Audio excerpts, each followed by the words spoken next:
Welcome back, and we're going to talk about more about science and how science has influenced the building of Singapore.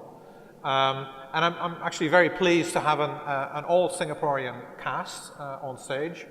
Well, we'll group you under a Singaporean. You're at NTU, so we're going to talk about Singapore, and that's why I have people, found some panelists who are all very much dedicated to Singapore. So welcome, and I'll start off with Adele of the URA. Can you just give a brief introduction of what you do? Hello everyone, my name's Adele and I'm with the Urban Redevelopment Authority, which is the National Land Use Planning Agency for Singapore. And I'm involved in the long-term planning, so we think 40 to 50 years ahead for Singapore, because land in Singapore is such a scarce resource. And because we're not just a city, we're also a nation, we're also an island. So because of all these very specific, unique challenges that we face, land planning is particularly important for Singapore. Thank you. Johnny. Johnny of the HDB. What do you do? Hi, I'm from the Housing and Development Board, or HDB for short. And basically, we are the public housing developers. Unique for Singapore is that nearly more than 80% of the population live in HDB flats. So for my organization, it's really a tall task, developing the buildings, public housing that's conducive and livable for the residents. Now, for HDB, we are actually involved with the master planning of towns, all the way to design, construction, and even to the community development. And for me, I'm actually in the Building Research Institute of HDB. It's a research setup looking at new ideas and new innovations that we can actually test out and introduce in public housing. So some of the things that we do includes cover a wide range from energy, whether it's solar panels for our roof, or even to introducing more biophilic green living spaces for our residents. So I'll stop here, so maybe later I can talk a little bit more. Thank you, Johnny. Next is Seah, probably one of the most busy people in this whole room, with the water summit happening at the same time. So please explain what you do. Okay, I'm from the Public Utilities Board. So basically, belongs to the water agency. We are an agency that actually, in a way, what Adele said about land. So strangely, in Singapore, the way we manage water is actually to overcome a very severe land constraint, right? In a way that in other countries where you are blessed with a lot of land, where you can able to capture and store the water, we do not have that luxury. So we need to leverage a lot on science, technology. You're talking about living lab, where in a way try to come with new ways to manage our water in a sustainable way, because we also not blessed with natural resources. We have no oil. The only asset we have is people, and the land doesn't grow.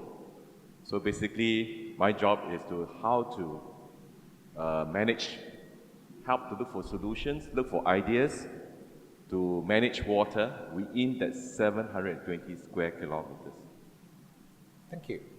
Sasha. My name is Alexander Zehnder, officially Alexander, but everybody calls me Sasha. I'm working at the NTU. I'm chairing the Sustainable Earth Office, and the Sustainable Earth Office at NTU tries actually to convince all the scientists, engineers, and social scientists to work together in sustainability issues. That is per se a very difficult thing. So what we do actually is try to explain to the scientists and the engineer how their work can actually contribute to sustainable solutions. And you know, scientists and engineers only believe what they see. So we declared that we're going to do all the technology and the science we are developing. We are actually investing that into our campus, and we would like to become the most sustainable campus in the world. You know, we do kind of do these small goals here in Singapore. We say we want to go up there, at least the vector is in the right direction. But maybe we can then talk later on where we are. I think we are far on the way there, and it actually makes people, the discussion about it is much easier because things are there, they're tangible, they see actually it works. And it is no rocket science.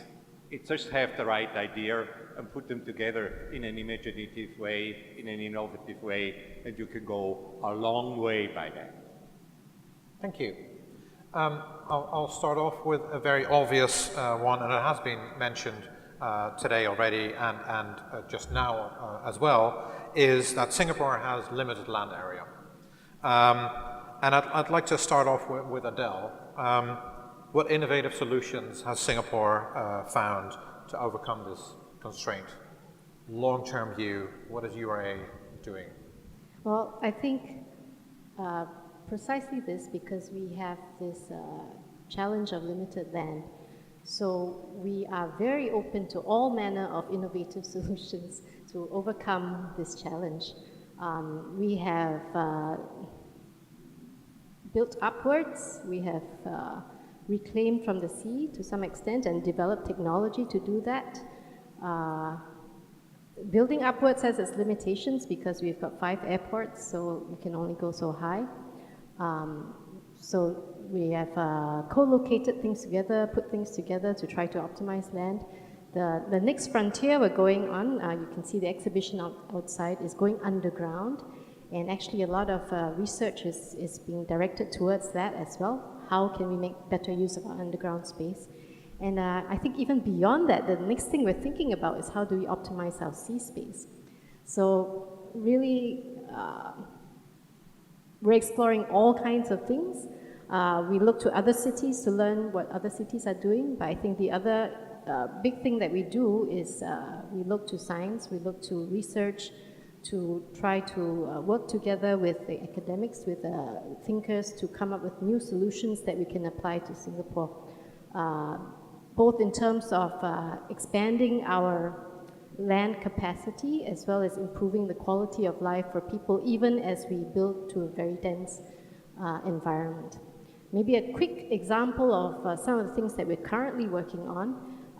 We're quite excited to work on, to start to use data to improve our planning. I think this is a fairly recent development because it's only recently that we've had the computer capacity to deal with the data and to have access to all this data. So we're putting all that together and then from there figuring out where are the best places to put clinics to better serve people. Where should we put childcare centers, schools, and so on? How do we optimize the transportation network? So the possibilities are endless with this. It sounds very forward-looking, and it is, because URA plans ahead 40, 50 years ahead. That's a very long time frame to look at. Thank you. Jumping straight from land to water, because the two are connected, very much connected. Harry, what's your view on land constraints and how that plays into water and solutions that the PUB has come up with to overcome that? As I said earlier, if you look at Singapore, if you base on the best practices, we are supposed to be as dry as a desert.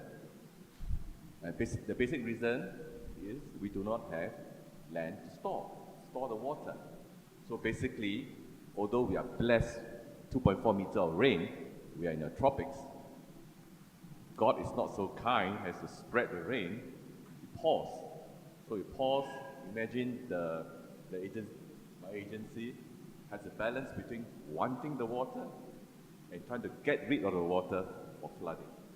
So it's an ongoing challenge. So today, best practices is not good enough. So what do we need to do? So we need to look at science, look at system thinking, looking at technology, basically to reinvent the way we manage our water. And the key to the whole thing is actually recycling new water. Because if we can do recycling in every drop of water that we produce, and the industries or the household take it away, I don't need to store.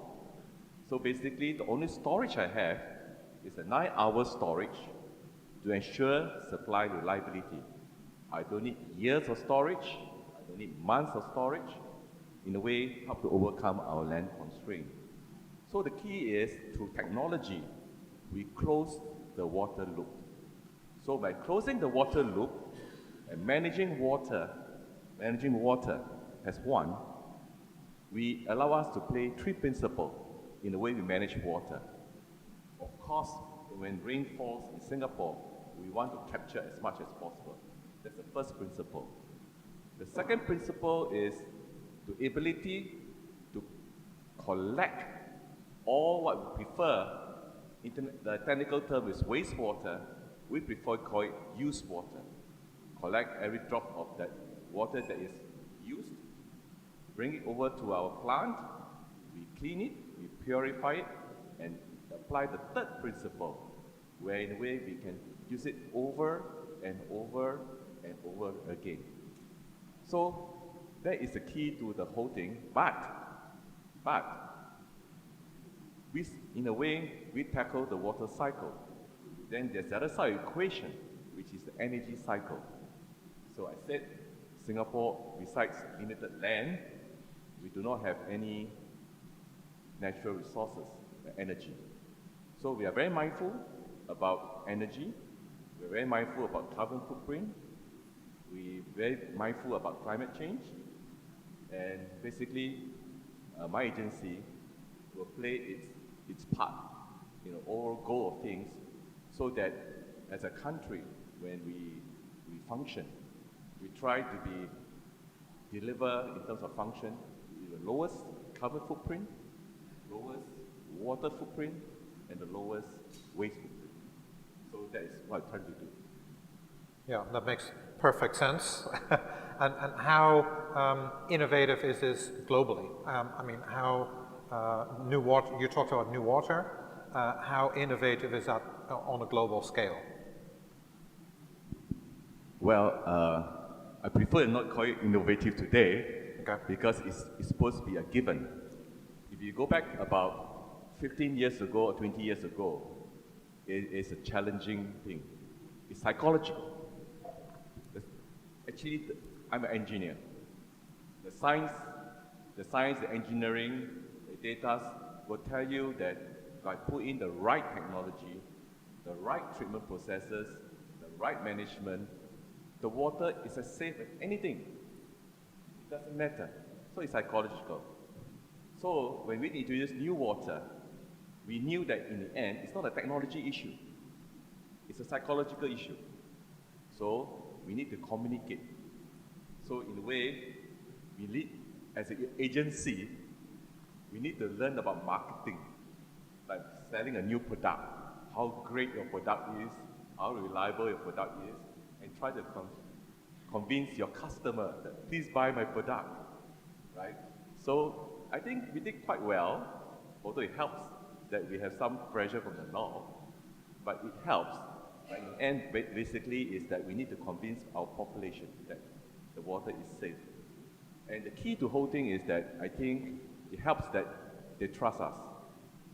Why I say that is because when we did the first public campaign that we tried to sell new water, we were hoping to rely on our members of parliament to help us to sell to the grassroots, to the people.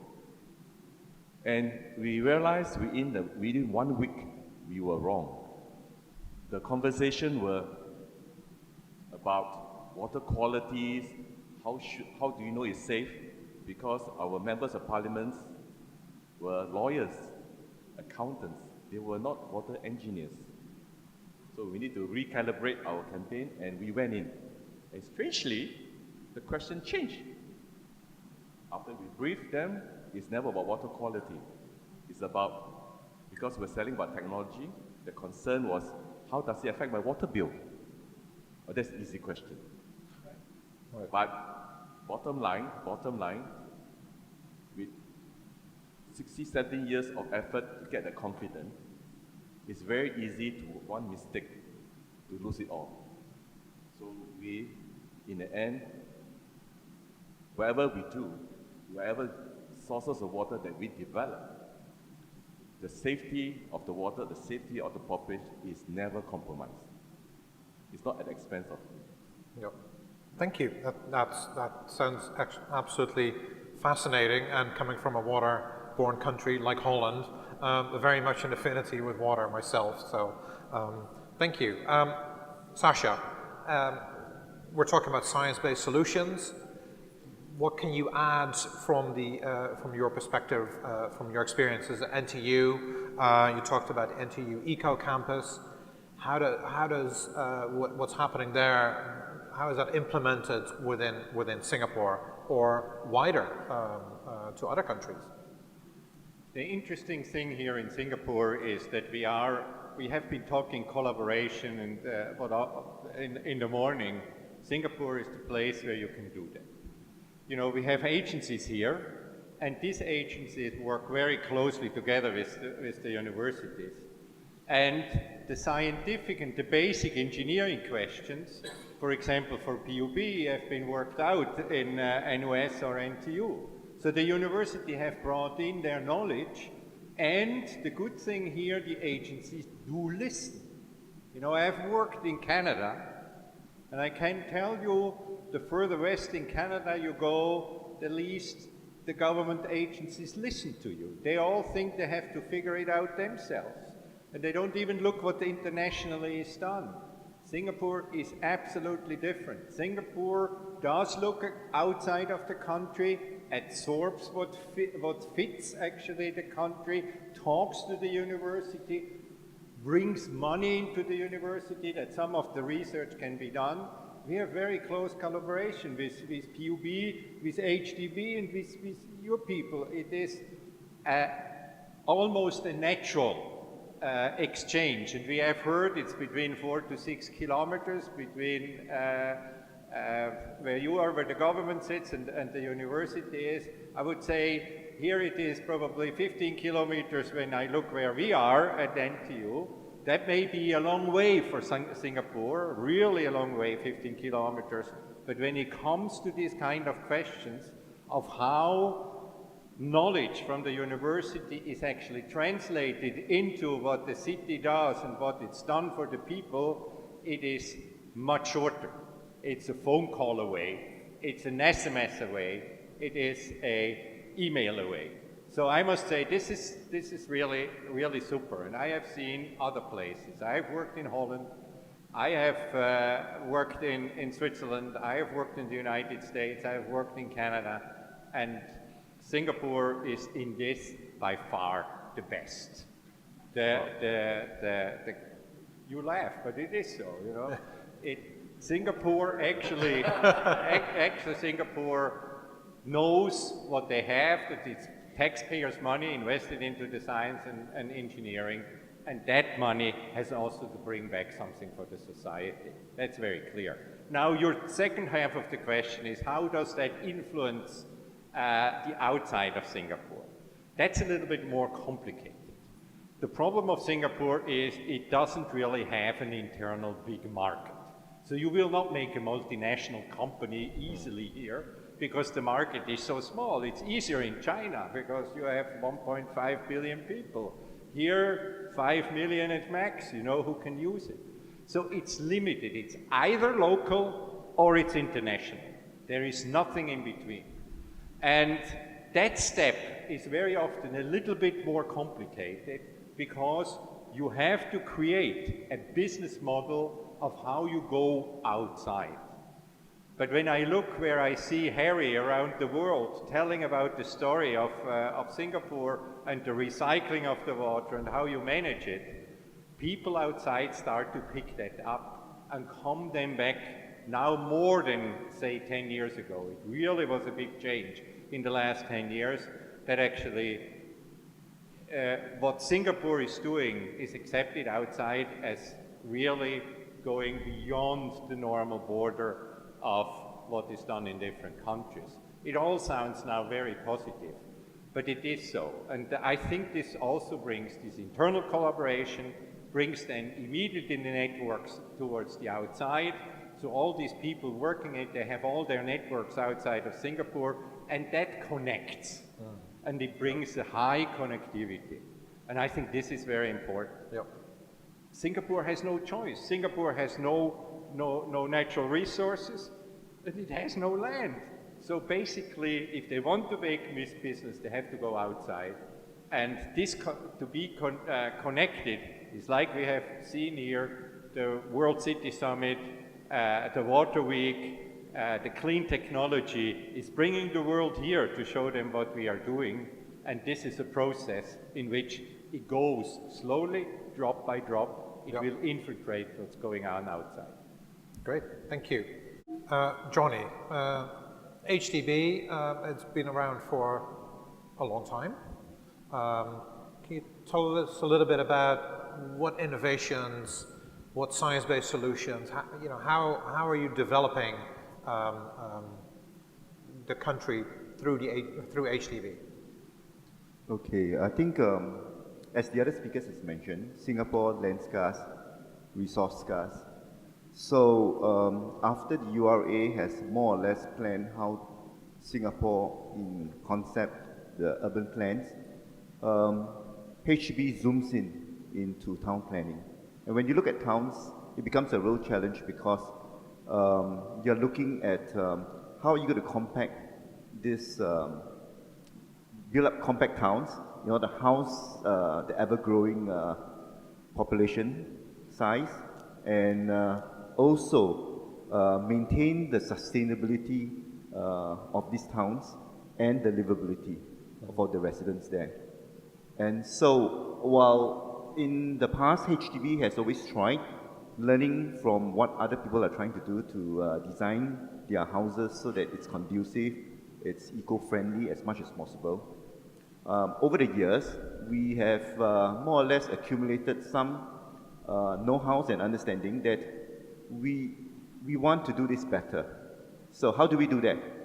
The first thing we did was we tried to frame it up into a framework, which we call it our Sustainable Development Framework for Towns. Because it is important to note that while there are many technologies and innovation and ideas out there, we don't want to get lost in this just because the technology is sexy and you just want to bring in. So first, the framework tries to work out what are the key KPIs or key sustainability goals that we want to attain for the town. How much energy you want it to save, how much water, and how much well-being and health that you want to at least make sure that this is what you're going to get when you live in a town. And once you have set up all these KPIs and put in place, we started looking at all the different sort of ideas and innovations that could be done. Now, the challenging thing about HDB is that we don't function by just one agency. We have to bring the other agencies because they also have ideas. And HDB, we have the physical platform for this to be tested. So we bring everybody together in the same table, worked out how can all these solutions be tested in our towns in an integrated manner, and then set out some, usually pilots first, and then later when it works, we will slowly introduce to the other of our other towns. Now, this formula works for us because in a way, you are not working in silos by different people testing different things in the town. And the other thing is that once you roll this out, and because of the skill that HDB has, it helps to bring the cost down for new ideas. So this is how we frame ourselves, our towns, as living labs. Another thing that I thought they'd like to share, and this is important to note, is that the easiest thing to do is to test out new ideas in a totally new town.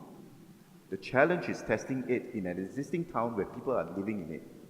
Okay. And these brownfield sites, you have to be very careful because you are actually going in, and to a certain extent, if the comms plan are not done properly, it may have adverse effect. So what we did was that we identified a few of these older estates, excuse me, where like Yuhua or Tegi, they are about 30 years to 40 years.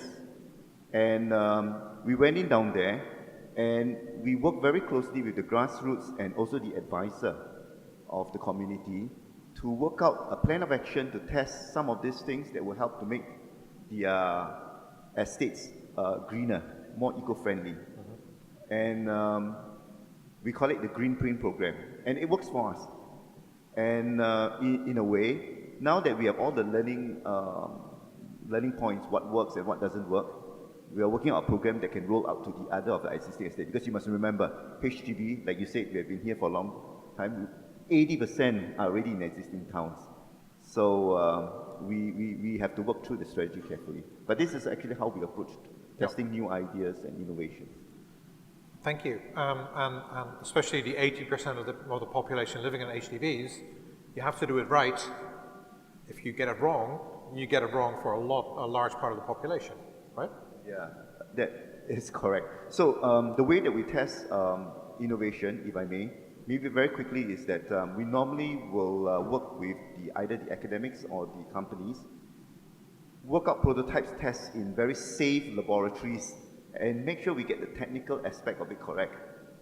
Only after we are very sure, then we will actually incorporate it into actual buildings.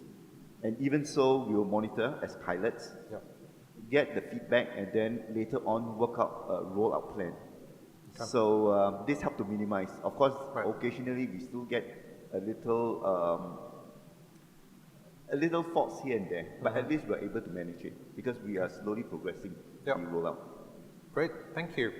So up to now, we've heard some examples of science-based solutions. For me, the two themes up to now has been planning. A lot of these items, they require a lot of planning, and the other item is collaboration. So if you do the planning right, and then after that you have the right collaboration, there is a high chance of success. HDB, one example of that, but also New Water. URA being the, let's say, master planner, overseeing a lot of these. So maybe Adele, you can talk a little bit more about how you see that planning role. For example, you talked about building upwards, greenery, high-rise greenery. How does that come into play? I think I'd also like to just build on Harry's point. So how planning comes in terms of pulling everything together and making sure that the outcome is a city that is that we want to live in. You can see that through the Marina Barrage as an example. It's just right out here, the body of water that you see. So that used to be the Singapore River and the sea. And then with reclamation, it became a little bit of an inland kind of water body, and its fate was sealed when we built the barrage, which made it a reservoir, a freshwater reservoir. And that was first and foremost to address the issue of water storage. With the Marina Barrage, we increased the water catchment area of Singapore to 2/3 of the country, and we could catch a lot more water. It was also a flood management solution.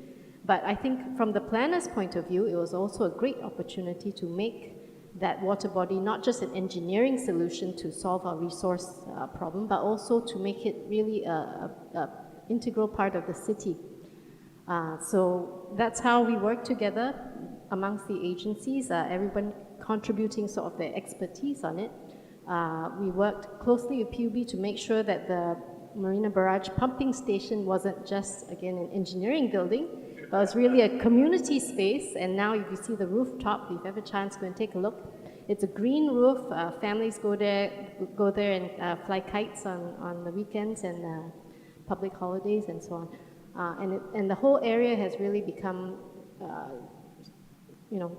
signature to Singapore's identity as a global city, and a place for Singaporeans to come and celebrate and enjoy the city as well. So I think that's one example of how different agencies come together and marry the science, the solutioning to real urban problems, and then also work into that, making sure that it serves, in the end, serves the people and the city.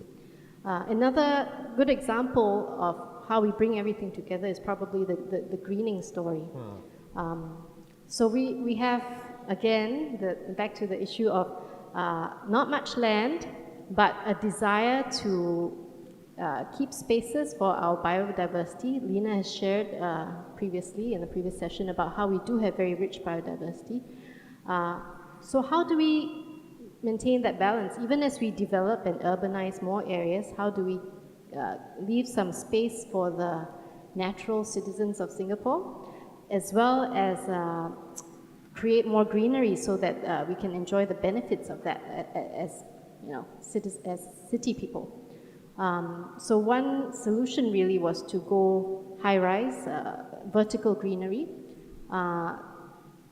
and that came about as well through quite a lot of research. As Lena also pointed out, it was research that was very directed and in close partnership with practitioners, with policymakers, so that we could really facilitate developers to do more of this vertical greening on high-rise buildings. And as a result, we have more than 150 hectares of vertical greenery now in Singapore. If you take a look around, there's some amazing examples in the city area of buildings that look like they're forests. And because of that, I think it helps mitigate the sort of high-density effect of cities. It makes it greener, more pleasant for people. Also, it's good for the birds and butterflies and wildlife in Singapore as well. So all that didn't come by accident. It was sort of a partnership, really, between the people, the technical know-how, the science, but also the business people, how to make it in a way that would make sense. And then for us, from the policy angle, how could we put in place the policies to make sure that it was a viable way to develop. Okay, great. Sasha. Now going a little bit to show what that effect is actually of this collaboration. If you look at the innovation index of the WEF, for example, number 1 is Switzerland, number 2 is Singapore. I have been responsible for the innovation system in Switzerland, and I was the head of the federal university system also. The collaboration in Switzerland is as good as it is here, and it shows very clearly. You come originally from the Netherlands. Netherlands is very high because that collaboration works. Many countries where that collaboration does not work are not high up there on this innovation index. It seems this openness for the ideas of the other, to be willing to collaborate, actually helps the entire economy of a country to push it up. Other example, we heard where Melbourne is on the Sustainable City Index, and so number 1 is Zurich, number 2 is Singapore. That shows that actually this collaboration not only helps in innovation, but it's actually a forward-looking mechanism to be able to solve issues which are upcoming, future-oriented, and actually which makes the life in your city much more livable, if you want to. So it seems that this openness is one of almost the basic ingredients to be to actually move ahead and to be innovative. We don't really have to talk about what innovation all is. You just have to talk to one another and you have to do things together. And then the innovation actually almost happens if nobody starts to negatively interfere, which you have in certain countries, that the government starts to negatively interfere and that kills them. Right. So I think this is a good example of how cities and countries can actually become much more forward-looking, future-oriented, innovative, if this collaboration is really working without barriers. Thank you. Yeah. Just taking a little bit of a different angle now. So I'm by training a social scientist, and we're talking about science-based solutions. But how does social sciences come in here? And Harry, you touched upon this already a little bit about, you know, how do you sell that engineering concept, that innovative concept of new water to the residents. And I know, Johnny, you've also got some examples of residential feedback. Maybe I can start with Harry. How do you, can you explain a little bit more about that social side of things, that it's not just about purely science and innovation, but very much a people side of things? Okay, when I talked earlier, basically in the end, it's easy. There are two equations to the water supply. One is the supply side, which I talked earlier. In fact, it's the easy part. The difficult part is on the other side equation. It's changing the human behavior, water consumption. Because if you can change the behavior as though that drop of water that you have is the last drop, right? And your life depends on it, you'll change. So, and it's free. Basically, change behavior is free.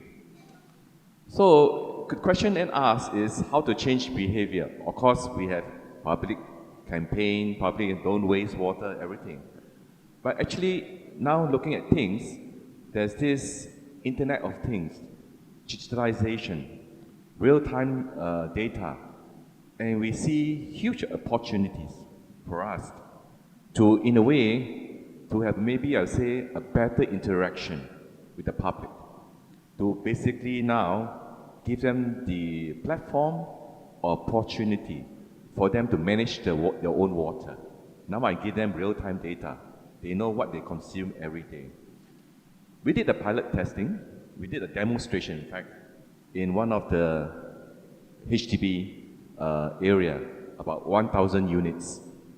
And we are very pleased with the results because when we gave the household the real data, we actually show a drop in the water consumption. They actually now are more aware of the consumption. We actually change behavior. So we're pushing out in a big way. I think over the next few months or plus you'll hear a lot of announcement about it. Even things like our Active, Beautiful and Clean program. We were previously treating water as though it's a PUB asset. It's my property, don't disturb. So we knew that it's not sustainable. We need to change the way we interact with the public. So the ABC program came about. It's basically to change the relationship where the public themselves has much interest in that water than PUB. That's PUB. That water, if we give you a nice, beautiful environment, you have a vested interest in that water. So it changed every thinking. People are more conscious about water quality. Yes, a bit of littering, but it's getting better. We wish it's zero littering, but it's getting better. So it changed behavior. So in a way, as a utility, we are in a way trying, in a way, have increased our public engagement. Things have changed. The public are more demanding. They want things fast. So how? They are a customer. So we, in a way, we cannot say no. So find ways of technology and everything in a way to improve. our interaction with them. And even though we can't agree, we need to explain why, right? And hopefully they understand from our point of view. It's communication between two. Because nothing is one way. If it's one way, it's not sustainable. If we please everybody, I think we are doomed. So basically, it's communication, being practical, explain our issues to them, right? What the trade-off, and hopefully with that, they understand, even like water conservation. Say why? Water is cheap. It's not about price, it's about scarcity of water, explaining about Singapore's situation. Hopefully appreciate it, change the mindset, and without us putting much effort, they themselves treat it as though it's a scarce resource, and my job is done, or our job is, PUB's job is done. Yep, that makes perfect sense. We need safe, clean water to be able to live, right? As we do to have a roof over our heads. How does, so that's very close to the Singapore residents. How do you work with feedback, residential feedback, in improving their living conditions? Maybe since you're touching a little bit on the social behavior part, I'll expand on what this Harry has talked about. For HDB, and just now what I was sharing with you, actually, to be frank, the engineering is the easiest part of the research. The hardest part is the human behavior and the social aspect, and because there's just so many different things that's involved, so many factors.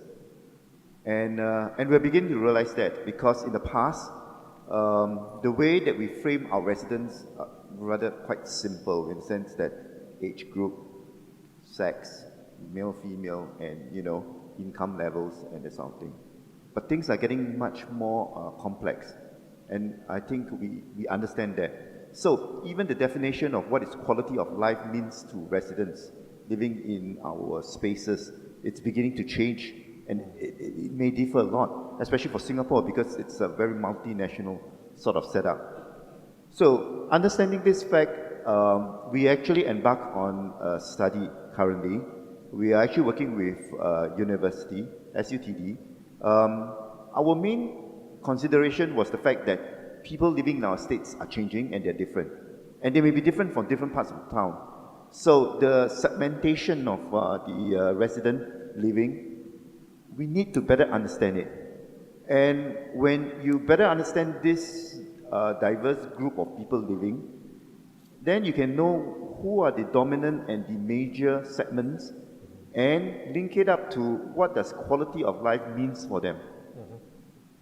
And once you begin to know what is quality of life means for them, it gives you some hints on how can you actually shape certain behavior through activities, initiative, or even using current ICT tools.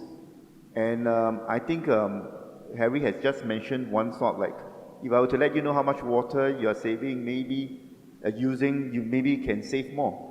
But we want to go a step further. So there are things like gamification. Maybe we can create tools that let people begin to see and have more information, and even nudge them to positive behavior, save more water, save more energy in their towns. And that's what we are interested in. And extending this a little bit more further, is that if we could come up with this software, and that's our aspiration, it's a dream, that if I were to put some of these interventions in my town, if I introduce a park here, and if I were to introduce certain, certain type of facilities here, our assumption is that residents will love it. But is that so? So because now we know what segments they come from, and possibly hints of what quality of life means for them, maybe I can get a percentage of, like, will it be accepted in this neighborhood based on the profiles and the things that they like. But that will help me with my planning. It may not give me the 100% answer, but at least it gives me a better chance at knowing whether the community will really find value in what I'm going to introduce in that town. So these are the things that we are looking, and I think because of the advancement in technology, because of our better understanding of the human behavior side of the house, I think that there's real possibility, and here we have to work very closely with the academics and also with the various academic institutions. Yeah, great, thank you. Sasha, as the academic in this panel, any comments on this human behavior part? Absolutely. I think we are now in a time in the world where people don't just take what you have said them. So there are two key words in my eyes, is talk to me, show me. When you can do that, you get the people on board. It is not a top-down way of communicating and informing the people, is taking them with you to actually be behind what you are doing. And the eco-campus is a very good example. You know, universities mostly, they have kind of nice labs, and nobody's going to go and see a university because these buildings are kind of square and windows. Okay, students are working until midnight, and so that may be a difference than from other places. But with our eco-campus initiative, we have started to build iconic buildings. Because the moment you start to think differently, not by architects, but getting the engineers from the very beginning involved and doing a most sustainable building, you get all of a sudden iconic buildings. This attracts the people. People come to visit, so it's very far outside of Singapore NTU. People come to visit the campus because these buildings are nice. We have a sports hall, it's all built in wood. You can imagine what that for a difficulty is with the regulation here in building houses. Who is going to build a house in wood in the tropics? Are you crazy? At the end, we could convince them. Wood is better. Wood is actually can do. It's 75-meter span width of the sports hall, all built in wood. Free span width. It's a nice building. It's actually an aesthetic building. We have a building that looks like a dim sum. It actually has an official name, Hive, but we all call it dim sum. It's totally different. To go inside, it's nice. It is actually something to see.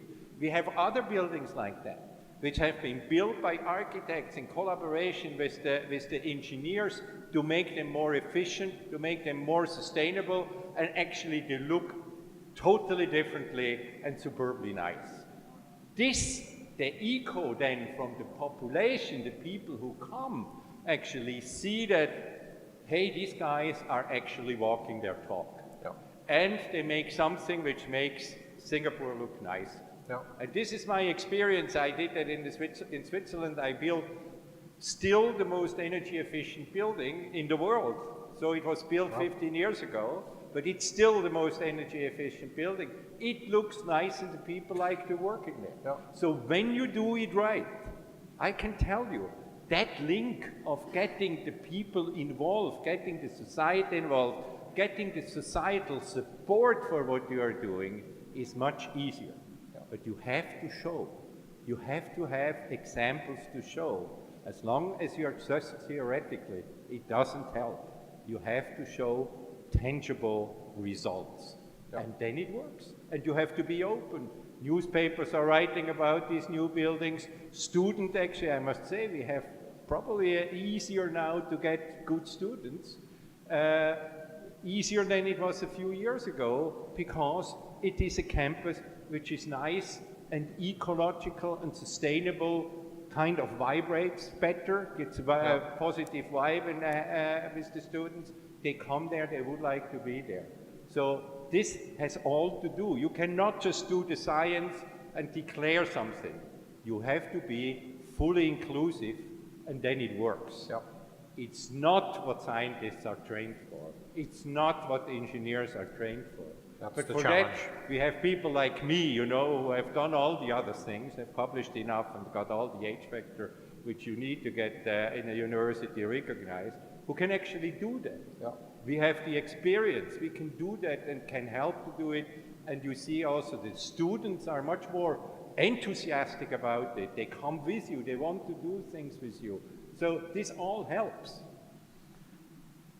Thank you, Sasha, and I especially like the fact that in Singapore it does, a lot of things do revolve around food, that the building is actually known as a dim sum building. Yeah.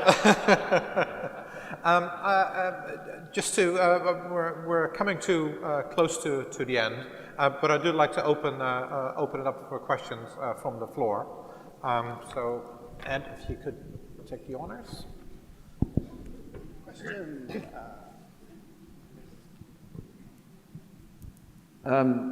Thank you for telling us some of the stories. I think they represent to me what I love most about Singapore: the planning, the housing, the water, the collaboration, and it's something to be proud of.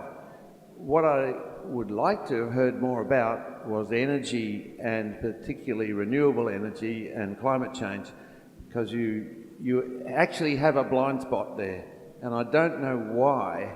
It sounds to me like you've given up on it because you're way behind many other cities now, and that's not something that Singapore usually likes to be. And I'm just wondering, you know, you've got a very big oil refinery that in the next 40 to 50 years, what are you going to do with that? Are you still going to try and feed ships and aviation with oil products? No, it's going to be gone.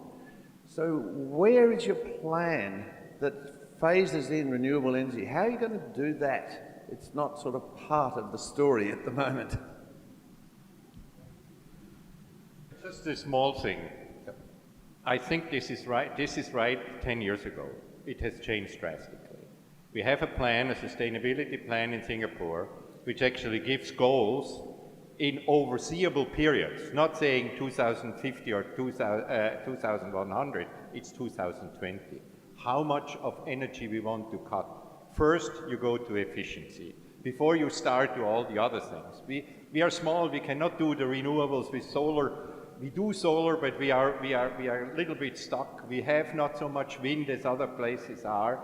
But for example, the Eco Campus has a very clear goal, cutting the energy use of the university by 40% by 2020. We are now 35 is the official KPI. We are now, say, about a 25, but we are sure we're going to hit the 40% by 2020. It starts. It starts. It's also there, showcases how you do it. And on the other side, you know, having a desert in the backyard, as you guys have in Canada, in Australia, is easier because you have all the space. We don't have the space. So we have to see that we are more efficient, that we do more with less, and then we have to make sure that the rest is actually done in a most sustainable way. Yeah, sure. Go ahead, Harry. Maybe to respond to your question, I'll just refer to water. We know how to meet our water demand, but we are very, very conscious about energy, waste. Now, if I were the business as usual today, based on today's technology, which in a way solve our water problem, right? 50 years down the road, if I base on today's technology, my energy footprint will be 4 times more, although my water demand is double. So our long-term goal is look for leveraging on solutions, technology, that can we deliver twice the water demand at today's water footprint, and hopefully as low as possible waste footprint. So I think we are on the way. We are confident that we will achieve the number. If you ask me today, based on all the research we're doing, working in collaborations with not locally, but also internationally, we can really halfway there. So of course, we're looking for other technologies to bring down that number. So energy is always in our back of mind. That is very important. Climate change, climate action plan. Yep, thank you. I've got some comments to add on to, some examples to add on to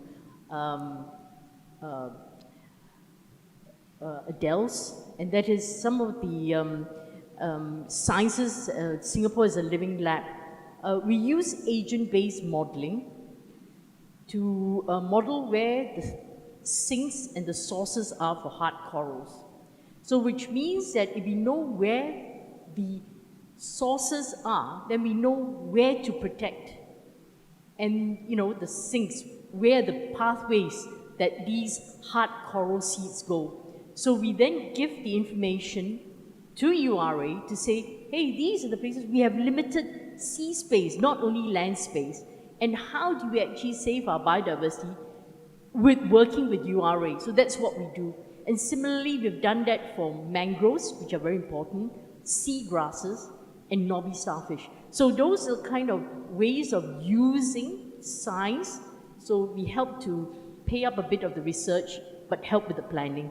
So that's the other thing that we've also done as Living Lab is we have an aging population. So therefore, many of us would actually suffer from Alzheimer's disease at some point. So we have developed therapeutic gardens. And that's very important for us, therapeutic gardens. So we started off with one, and just 2 weeks ago or so, we opened another 2 therapeutic gardens. So that's the comment. So the question is from Mr. Harry Seah. You've got a wonderful story to tell about Marina Barrage. There's also a wonderful story to tell about Bishan Ang Mo Kio Park, because the rivers, you know, the drains have actually been converted to, you know, naturalized, now renaturalized. So in that one initiative, we not only help ameliorate flood, but also help with droughts and also multiple uses.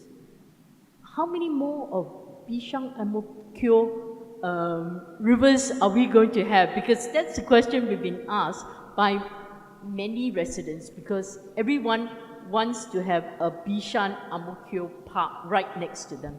Thanks. Yeah, go ahead. Yep. Well, I think that it shows that the program is successful. Everybody want it. But I think of the scale of Bishan Park is a lot of land. So, but we'll do whatever possible in neighborhood. So if you have gone to Kallang area, Alexander Canals, these are things where in the neighborhood we try to install wherever allowed within the land constraint. So Bishan Park is one of the exceptions. But maybe I just come back to Mineral Barrage, Mineral Reservoir. That's a personal take, all right?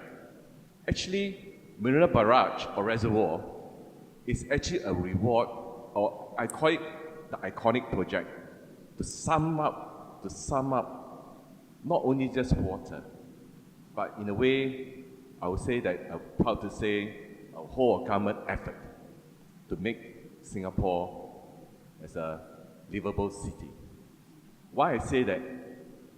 If you were to go back to 1980s or 70s, when we are thinking about converting all those supposed to be unprotected, now you call it unprotected catchment area, into a reservoir, catchment area to a reservoir, we were told that we are mad, we are crazy. But do we have a choice?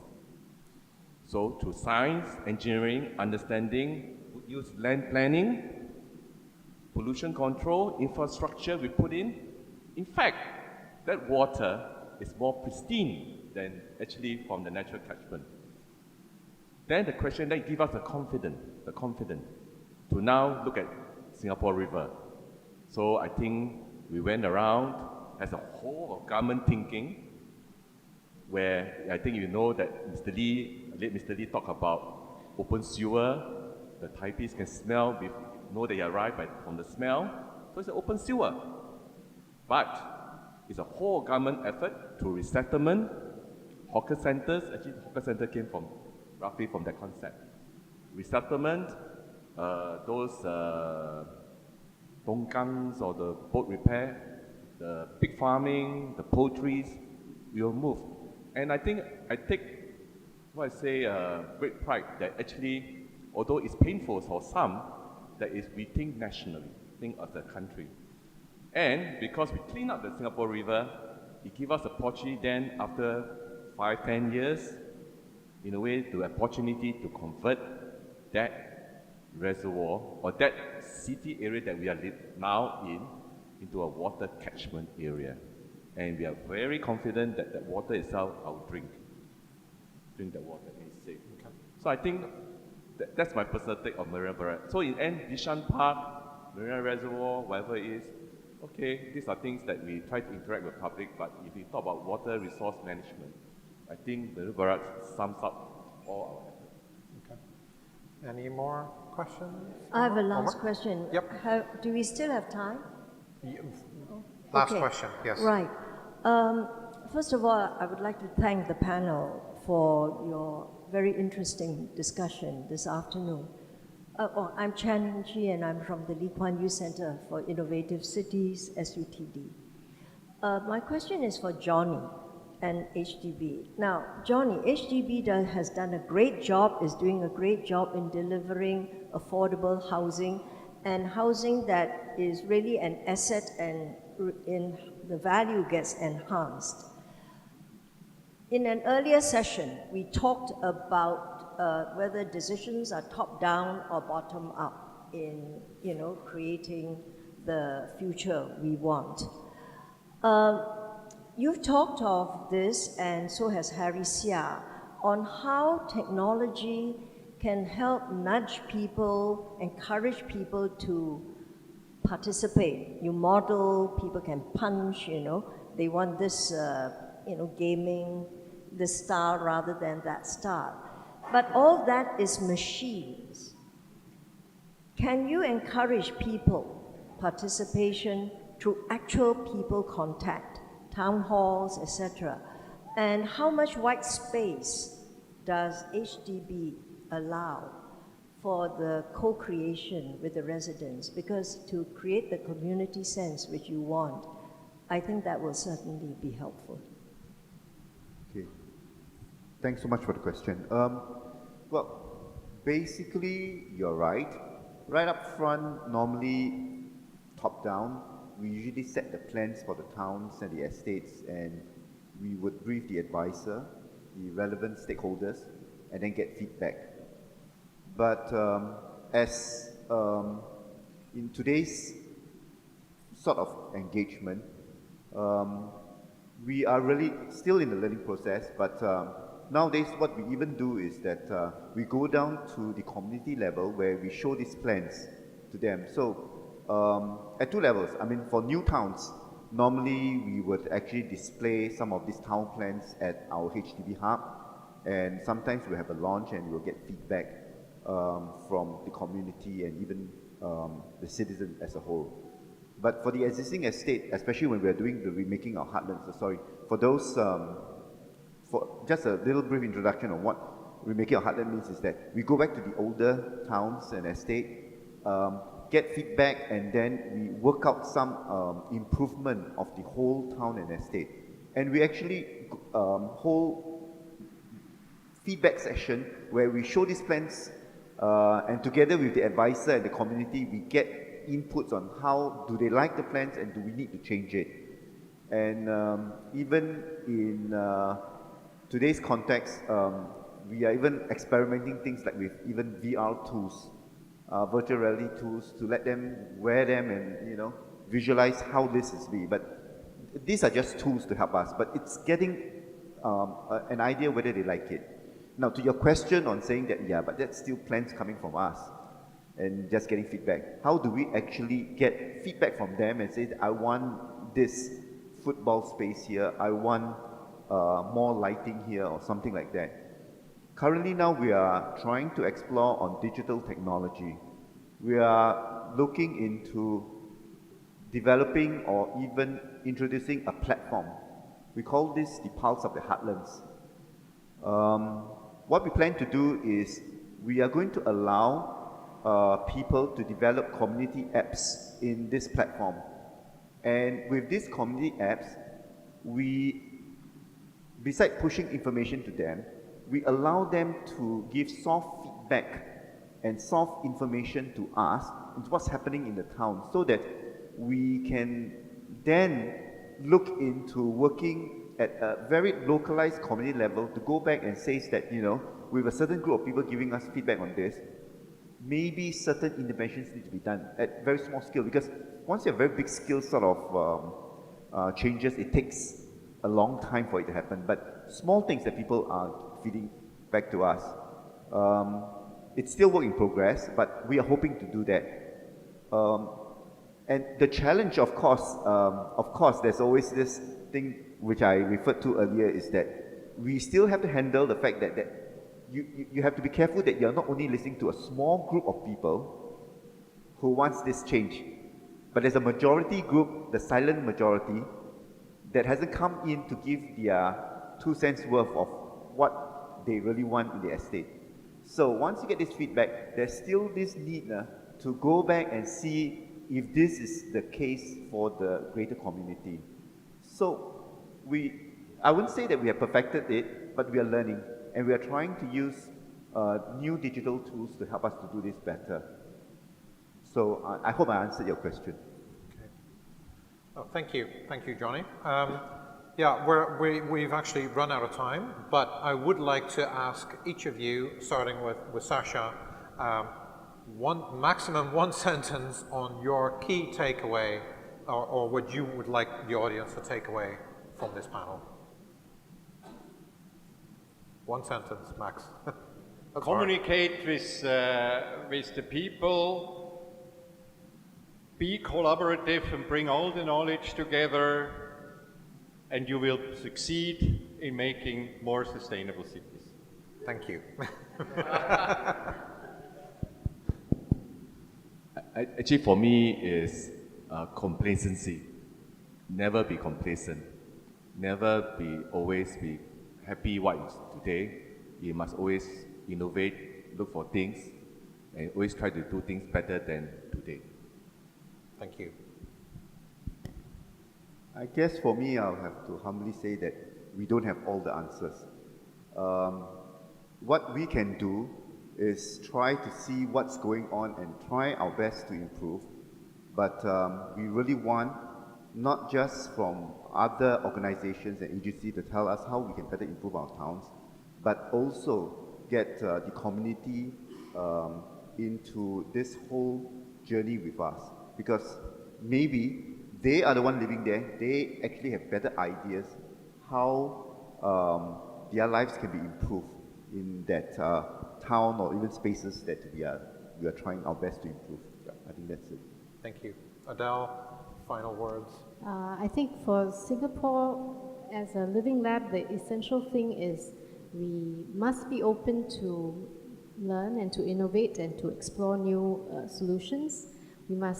We do try to provide spaces to try out those solutions and scale them up and learn from there. And as Lena also said, you monitor, you learn from there, you refine. I think that's essentially what we are trying to do to the best of our ability. Yeah. Thank you. Yeah, for me, as a wrap up, as a final thing, Singapore is a living laboratory. It's a lot of it is about planning, immediate future, long-term future. It's about collaboration and openness, collaboration with different agencies, openness towards your constituents, and a lot of it is about human behavior. So with that, I would like to thank all my panelists, and thank you for joining me today.